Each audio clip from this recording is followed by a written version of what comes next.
Afternoon. Pachipamwe. Yeah, still afternoon. But afternoon. Aiwa. Pachipamwe kuti tambo. Oh yeah, that's true.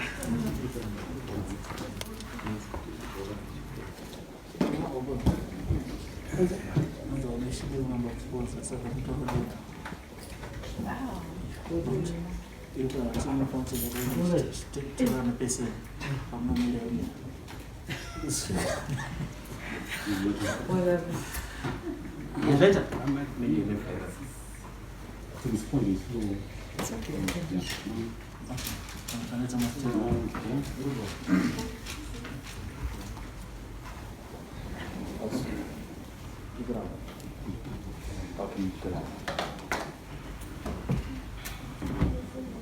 All right. I think we're ready. Good afternoon, Honorable Minister and Chairperson, and good afternoon, Chief Secretary. Members of the media, welcome to this post-cabinet briefing. I'll hand you over straight to the Chief Secretary, to the President and Cabinet, Dr. Sad. Thank you, Secretary. Good afternoon, Chair. Good afternoon, Chief Secretary. And welcome members of the media to our third post-cabinet press briefing. Without wasting time, let me invite the Honorable Chairperson to make a presentation. Thank you. Thank you very much, Chief Secretary, and I want to also thank the Permanent Secretary for the Ministry of Information, Publicity and Broadcasting Services, Mr. Nangwana. And once again, I want to thank you for your support, the members of the fourth stage, for coming to our third post-cabinet press briefing for 2021. First, today, Cabinet received an update on the country's response to the COVID-19 outbreak. This was presented by the Minister of Defense and War Veterans Affairs as the chairperson of Inter-Ministerial Task Force on COVID-19 outbreak. Cabinet was informed that as at 19 February 2021, Zimbabwe's cumulative COVID-19 cases had increased to 35,315 with 30,979 recoveries, 1,414 deaths, a case fatality rate of 4%, and a recovery rate of 88%. 33,618 of the cases were attributed to local transmission. Active cases now stand at 2,922, while the cumulative number of infected healthcare workers is 3,999 with 18 deaths. While the country's epidemic curve is showing a general downward trend since mid-January 2021, communities are being urged not to become complacent and to continue observing precautionary COVID-19 measures as prescribed by the Ministry of Health and Childcare and the World Health Organization guidelines in order to maintain the declining trend. So we need to continue. Security personnel have therefore been directed to intensify monitoring and enforcement in order to enhance compliance. Then regarding primary and secondary education, the responsible ministry continues to work with the Ministry of Health and Childcare to prepare for the inevitable reopening of schools. Meanwhile, the training of school health coordinators and the assessment of the school's preparations for the resumption of learning is ongoing. Government is doing its best to ensure that adequate precautionary measures are taken before schools are opened. Cabinet then received a progress report on the procurement and rollout of COVID-19 vaccines. This report was received on the procurement and rollout of the COVID-19 and was presented by the Honorable Vice President as Minister of Health and Child Care. Cabinet was informed that the COVID-19 rollout program was launched on Thursday, 17 February 2021, and this was done at Wilkins Infectious Diseases Hospital. Vaccine distribution and training of vaccinators are underway across the country. Vaccination of target groups commenced on the 22nd February 2021 in all the provinces of the country.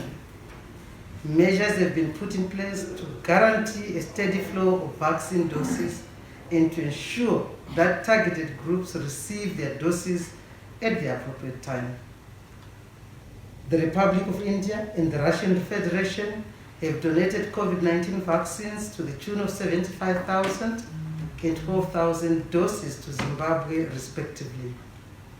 The vaccines come on the backdrop of another 200,000 doses which were donated by the People's Republic of China. Meanwhile, government of Zimbabwe has put together resources sufficient to procure COVID-19 vaccines to cover the herd immunity of 10 million people, which is 60% of the population. Cabinet has approved the request by the Ministry of Information, Publicity and Broadcasting Services to include journalists in phase 1 of this vaccination, because journalism is listed as an essential service in Statutory Instrument 93 of 2020, and the media plays a crucial role in providing information that saves people's lives. Similarly, the Ministry of Transport and Infrastructural Development has also requested the Minister of Health and Childcare to designate the road sector as an essential service under the lockdown regulations. The main reasons for the request include, but not limited to, roads create an enabling environment in any economy as they bridge the conveyance gap between supply and demand. Then the importance of roads is further amplified in responses to disaster situations. Also, the current above normal rains have brought severe damage to the national road network, leaving communities cut off from us accessing essential services. And as you are all aware, the President has since declared our towns and cities roads dysfunctional, and government is committed to take over roads in urban areas and all the country for repairs. Then Cabinet also received the principles on the insurance bill. Cabinet considered and approved the amendments to the insurance bill 2020, and this was presented by the Attorney General, Mr. Machai.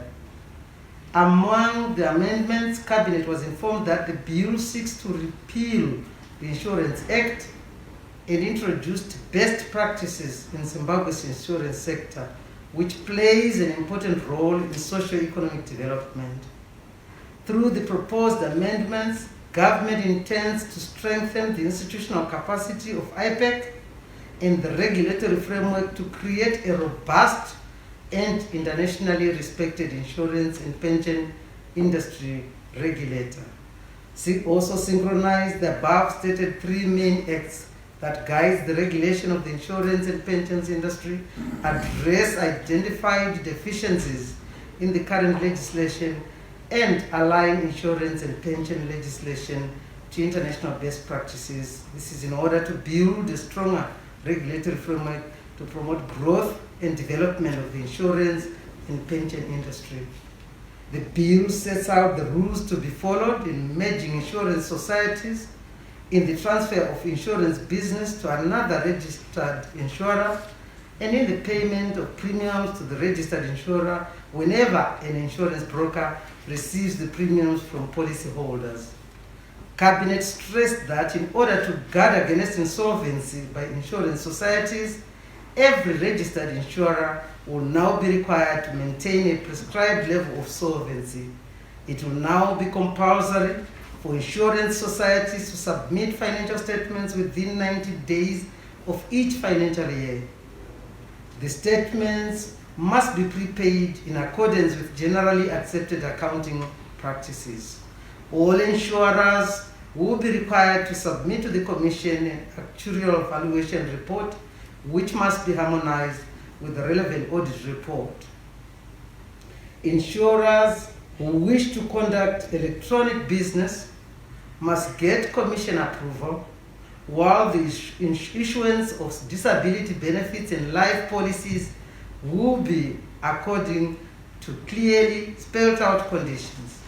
An insurance fund shall not be executable by creditors who are not the policy owners.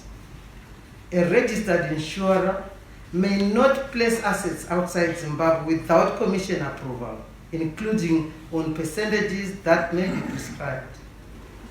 In the event of currency change, Cabinet noted that steps must be taken by the registered person in the event of currency conversion, including the actuarial valuation of the insurance business, in order to recalculate the liabilities and assets in line with the new currency. This provision is expected to enhance the protection of policyholders.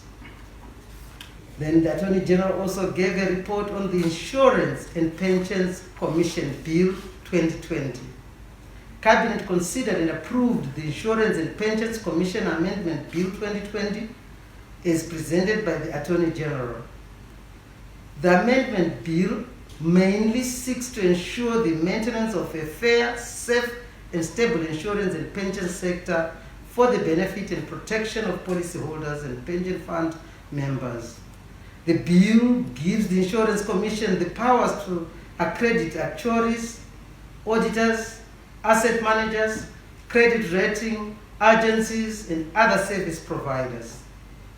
The Commission will conduct investigations where it sees fit for the purpose of preventing contraventions in the insurance sector through provisions of this bill. The Commission may cooperate with any supervisory authorities, including foreign law enforcement authorities or insurance and pensions authorities, in investigations, enforcement, coordination, and harmonization of laws, procedures, and also standards. Among other functions, the Board of the Insurance and Pensions Commission shall ensure compensation is paid to beneficiaries for losses they may incur, and shall determine the level of such compensation based on the different classes of insurance policies or type of pension or provident fund. Above all, the Commission shall keep and maintain asset registers for insurers, insurance brokers, pensions and provident funds, the National Social Security Authority, NASA, medical aid societies, and any other persons conducting insurance business will now be subject to regulation by the Commission.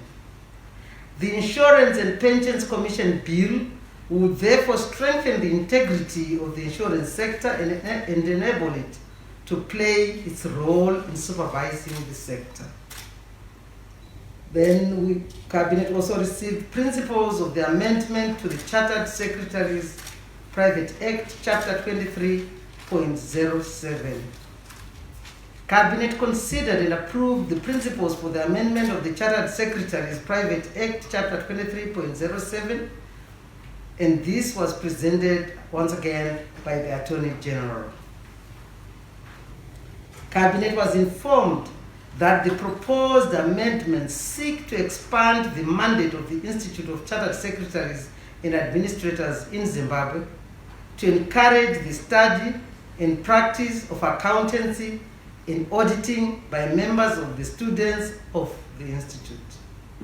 The aim is to promote information and education on accountancy and auditing matters by all appropriate means, and also to help the Institute to acquire any rights or privileges which the Institute may regard as necessary or convenient for its purpose in life. The amendments will also provide for donations for promoting the interests of the chartered governance and accountants profession. The Institute to be renamed the Chartered Governance and Accountants Institute in Zimbabwe. This will provide education and training in professional branches which encompass corporate secretaries, managers, administrators, tax consultants, financial managers, accountants, and auditors. Accordingly, Cabinet granted the drafting for the actual bill for its consideration in due course. Then Cabinet received a report on the retargeting of the Food Deficit Mitigation Program beneficiaries. Cabinet approved the proposed retargeting of the Food Mitigation Program beneficiaries as presented by the Minister of Public Service, Labour and Social Welfare, Honorable Professor Mavima, as the acting chairman of the Social Services and Poverty Eradication Committee.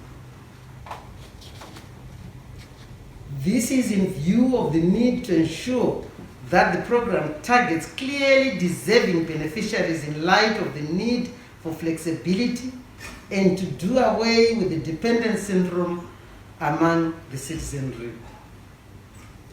Then also Cabinet received a report on unwarranted price hikes in shops.